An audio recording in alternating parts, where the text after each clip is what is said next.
Good morning everyone, my name is Michelle, I hope you're doing well. Welcome to another video. It is Wednesday morning the 23rd of October.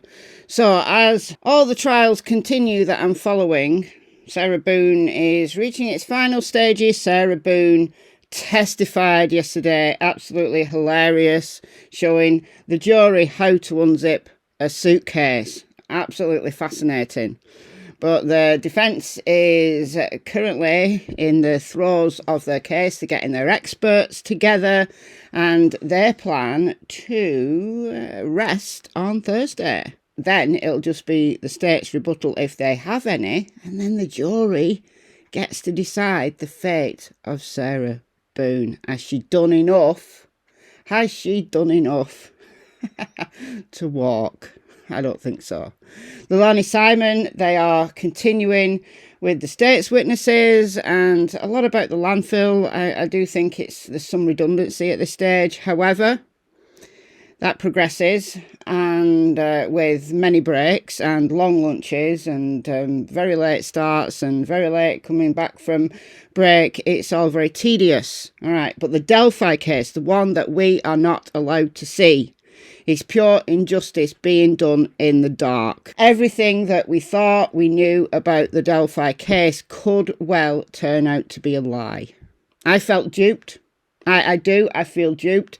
I feel angry. I feel sad. I don't know how I feel. I don't know how I feel. I don't know how I feel about what came out in court yesterday. So we better do it, haven't we? It's time for you guys to start being journalists. Before an angry Andrew Baldwin left the courthouse, 13 News overheard him speaking to Richard Allen's wife, saying, "It ain't over. The world's watching. The world sees what's going on."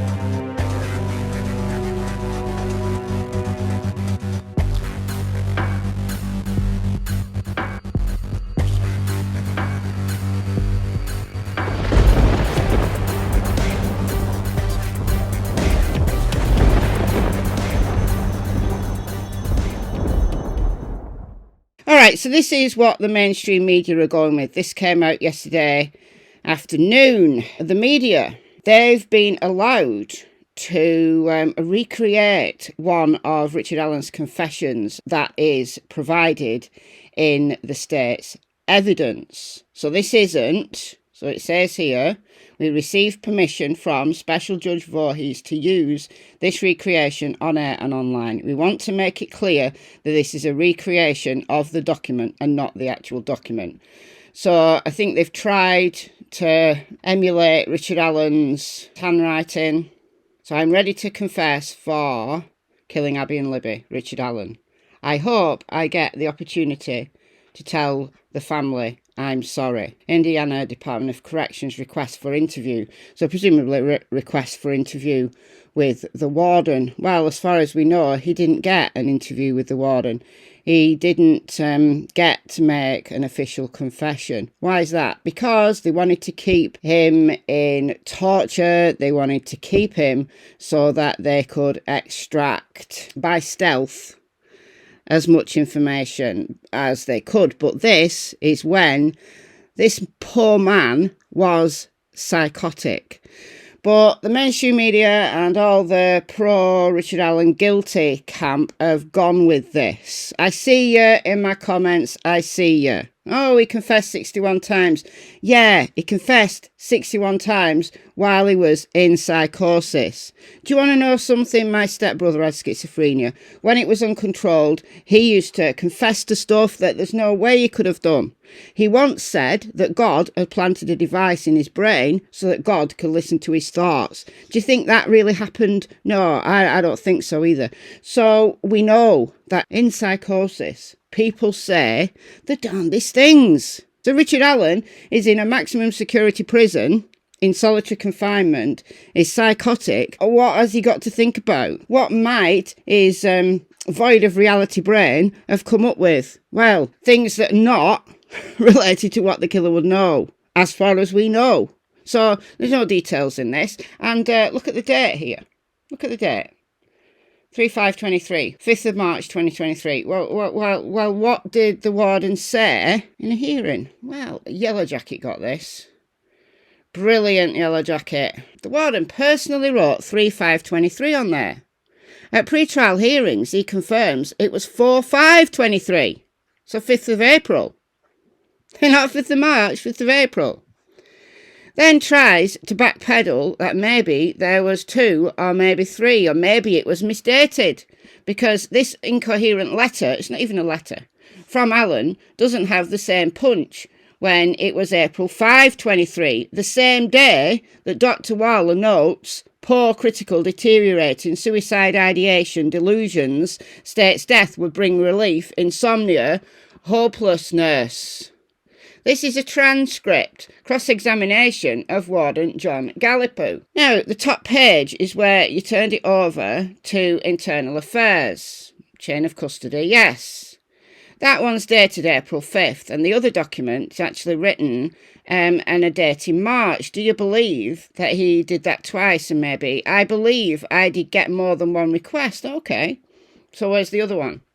I definitely remember this one. Okay, and this one was dated March because I put the date on it myself. On the evidence card, I wouldn't put the dates. So you had at least one request from him and you recognise that, yes. And the chain of custody form, it may be for a secondary request or it may have been misdated. Correct. Correct. Oh, they're trying everything. All right, so the mainstream media's got to win that. I'm not going with that. I'm going with all the rest of the crap that came out. So 3 witnesses were interviewed in the afternoon session. One was Rayleigh Voorhees. I want to know whether Rayleigh Voorhees is related to Special Judge Voorhees, because Voorhees is an unusual name. I'd never heard that name before the Delphi case. Is it a common name in Indiana? You know, like Smith and Jones and Patel are the most common names in the UK. So Voorhees, is it common? Or is Rayleigh Voorhees one of these supposed witnesses related to the special judge that is now laying her life down to protect these exhibits? I'm asking the question, that's all. Because look, at this stage, I am done with this case. I mean, something has got to give here. So, witness Rayleigh Voorhees, spell check may be needed. Saw a man, did not seem to be a happy person. And it's what she said in 2017 that is important. The man was overdressed for such a nice day outside, face covered with a running mask, wearing a hat and hood, looked Caucasian, in wearing all black. She had to be home by 2:30. He had dirty blonde hair long enough to stick out of his hoodie. Well, does Richard Allen have dirty blonde hair that's long enough to stick out of his hoodie? He's bald. Saw a bridge guy at 2:15, and this was near the Freedom Bridge. And he was tall. From her perspective, bridge guy is tall. She's 5'7". Richard Allen would be tiny to her. The first thing she'd say is he was really small. For a man, he was small. But no, this is a tall man. Seen at 2:15, so it can't possibly be the man on the bridge. So there was another one of the girls. Rayleigh Voorhees is one of the girls. She's an adult now. She was 16 at the time. There was another girl that testified. So it's the 3 girls who were in the PCA, who all said different descriptions, but the PCA made it sound like it was, all the same guy seen at all the same time. But no. So what Rayleigh Voorhees saw was not Richard Allen and also not Bridge Guy. If Bridge Guy was actually even filmed at 2:13 on February 13th, I've got my doubts. I'm just saying I've got my doubts. All right, Betsy Blair was also interviewed, and she confirmed that the man on the bridge about 50 feet away was beautiful looking. I mean, look, beauty's in the eye of the beholder. I wouldn't put Richard Allen as being beautiful in appearance. He's just a guy. He's just a regular guy. But no, Betsy Blair's bridge guy, who the Indiana State Police and Prosecutor Nick McClellan would have you believe is Richard Allen, is beautiful, young, very young, looking for something or someone, just by the way he was kind of looking around, looked directly at her. So, maybe heard someone coming and looked to see if it was the person he was waiting for, and had got dark poofy hair. Now, the state said, well, could you have mistaken the hair for a hat? And yeah, technically possible, but this was a young man who was beautiful. Again, not Richard Allen. But the piece de resistance of yesterday was the bridge guy video. I don't know what to think about it. So get this. Jurors were shown a video today taken on Libby's phone at Morning High Bridge on February 13th. What we saw lasted about 35 seconds. Well, we've been told that it's a 43-second video. So were they showing it all? I don't know what the thing is here. In it, you can hear one of the girls say something along the lines of, the trail ends here, there's no path, so we can go down here. So why were they filming that? Was there a man following them and they decided to, just slip away? That's what Lawyer Lee, who was in the courtroom, interpreted this to be, that Libby was filming. There was a man way behind them, like way, way, way behind them, because people in the courtroom could not see Bridge Guy on the bridge. So way behind them, and then Libby started filming, and they got to the end of the bridge. The trail ends here, there's no path, so we can go down here. Were they going to try to slip away? Look, if they carried on, turn right off the bridge and carried on, I think they can get to Abby's house that way. Looks like they possibly can on the map anyway. Or they could have gone to the Webber house. So if they felt really, really scared, they could have got away right there. Unless there was someone else waiting for them. The bridge guy that we've seen is not the man who said guys down the hill. And without enhancements, the actual video, you can't hear guys down the hill. And you can't see bridge guy. Regardless of what some people in the media are telling you, but this is Defence Diaries. We finally saw the whole snap video off Libby's phone. The Snapchat video was entered into evidence and viewed by the jury. It was 43 seconds long, but it didn't feel like it. So again, we don't know whether we've seen it. They've seen it all. The man in the video is so far behind Abby that it's very difficult to see him in the original video without enhancements. Unfortunately, it was only played one time by the state for the jury. On cross, the defence brought out a fact that the longitude and latitude of the video, according to GPS, was at Memorial Park, which didn't exist then. Because Memorial Park is the part that was done in honour of Abby and Libby, not the Morning High Bridge. Weird her. I think it's because GPS really wasn't that good in 2017. Like, it didn't hone in quite as much as it does today. So I'm not bothered about that. What I am bothered about is how far away was this bridge guy. That clearly wasn't what Rayleigh Voorhees saw, because she saw a tall man near the Freedom Bridge wearing all black. So Freedom Bridge, you're looking at, 10 minutes away?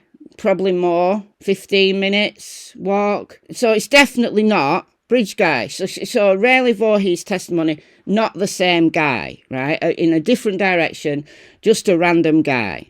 Right? What she's been told to say in more recent interviews, I don't know. She said that maybe she's been swayed by the media, putting out the picture of possibly. But what she said in 2017 is the most important. So we can discard her testimony. We can probably discard the other girl's testimony as well, because she was with Rayleigh. So Betsy Blair saw, the one that Indiana State Police said in 2019 is the man that murdered Abby and Libby. It's the young man with the poofy hair. So not Richard Allen. All right, so Grant says here, okay, so if you're standing on the bridge and the other person is so far away in the video you can barely see them, then how could you even get usable audio from that? Yes, because it's not the audio from the man on the bridge. There's someone else there. Just for some perspective, this is someone standing not even halfway across the bridge. I know there's a lot more to this, simply comparing my picture to what we've been shown from the video, but this just keeps getting more and more confusing as the trial goes on. So, look, if this man turned around, if this man turned around, you'd probably see his face better than we see it on the bridge guy video. And they had to enhance it and recreate it. They had to, like, you know, use a program that, like, added bits in to make it actually look like a figure that we see. It's nuts, man. It's absolute nuts. It's crazy. An iPhone 6S, I've got an iPhone 6S that when I first started my very first YouTube channel back in 2018, that was the phone I used to record both video and audio, and it was adequate. Not as good as the more recent iPhones, but just a decent phone for its time. What we see here is only like a depiction, a representation of what that man actually looked like. You know, look at all the trees around it. They're all blurry. So there's no way of knowing that this is the man that said, guys down the hill, if that was even what was said. And it couldn't have been that guy who said it, unless he was like Jack Flash and was able to get across the bridge, like the entire bridge, in like a second flat. It's not him. Apparently gets close enough to them to clearly tell them to go down the hill, and then for them to see his gun. Yeah, there's the gun. Man, there's something wrong here. There's something really wrong here. And yet, Bridge Guy is one of the three things that in the prosecution's opening statement, he said this case is based on Bridge Guy, Richard Allen, a bullet, which is not a bullet, it's an unspent round, which... Don't get me started. Don't get me started on that. And a brutal murder of two girls. So the only thing that's accurate there is a brutal murder of two girls. But Richard Allen didn't do it. Hashtag free Richard Allen. Pass it on.